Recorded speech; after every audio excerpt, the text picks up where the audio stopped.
Hello, Rochester residents. Thank you so much for welcoming us into your homes today. I'm Maria Boswito. I am the Fire and Life Safety Educator with the Rochester Fire Department. And today we have the pleasure of having Rich Stancliffe with the American Red Cross. We have some very important messaging that you're going to find very useful. So thank you, Rich. Absolutely. Thank you for having. Yeah, thank you, Maria. Happy to be here. So as most of you may know, the number of disasters every year are increasing. The Red Cross, we find ourselves more and more responding to disasters throughout the country. And those include home fires, which we respond to every 8 minutes. So this is something that happens quite often.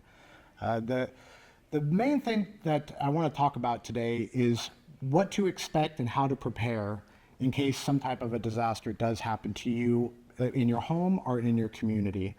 And so it's important to know your community and understand what types of disasters you face in your community, whether it's an ice storm in northern New England or a tsunami on the coast or a hurricane in Florida. It's important to understand what those things are and how to prepare for those. The commonalities between a home fire and a larger disaster in a community is the ability to be prepared in the sense that you may have to shelter in place or you may have to evacuate very quickly.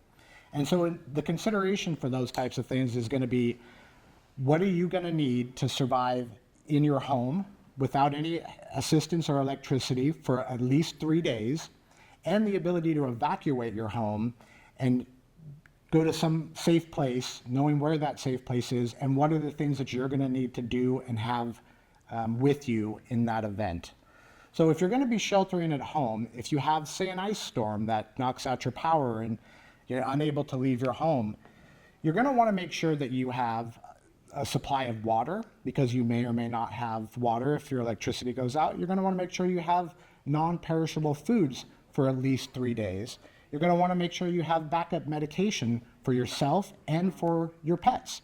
You're also going to want to keep in mind that there may be some medical devices that require electricity, and take those types of measures to prepare for that as well. So putting a kit together, typically in a closet that has the water, the food, and your medical supplies is important, but you're also going to want to take into consideration communicating with others. You're going to want to make sure that you have a plan in place and somebody designated outside of your community that you can communicate with.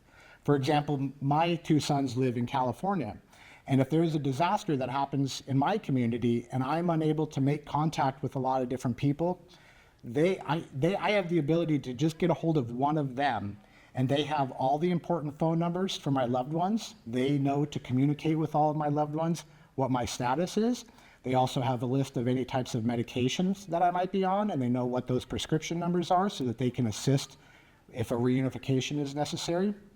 So those are things that are really, really important.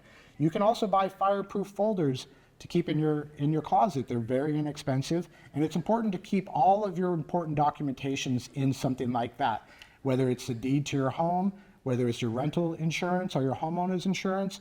There's a lot of important documents that you're going to need to have in the same place and in a fireproof and waterproof container. The other type of situation may be that you have to leave immediately, and that would be something like a structure fire, a home fire, or a flood, and you need to be able to get out of your house quickly. So having a bag next to your door or in a closet that you can access very simply on your way out the door that has a few days worth of water, a few days worth of food, and anything that you might need if you find yourself staying in a shelter of some type, things like the medications that you're going to need, the prescription.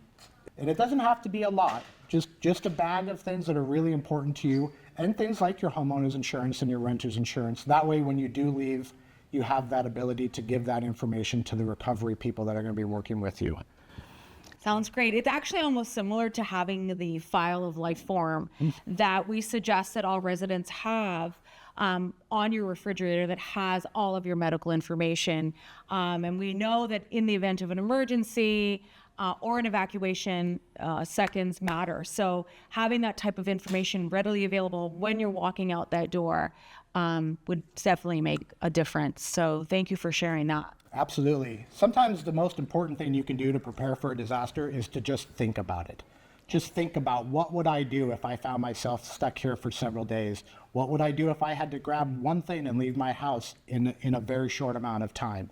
And if you take that time and you make those considerations, the things that you'll need will be unique to you, and you will be able to put those in place. But take that time, think about that for a little while, and put that plan in place, and make sure that you've communicated that plan to somebody else in your community or in your family outside of the area you live. Yeah, that sounds great. Thank you so much for coming today and speaking about this really important information. Like you said, being prepared is key. So thank you so much for coming down to Rochester and helping us with some messaging for our residents. Thanks so much, Rich. Thank you for always being there for us. Thank you. I appreciate you guys and your fantastic team. Thank you so much. Thanks, Rochester. Thanks, Rochester. We'll see you soon. Take care.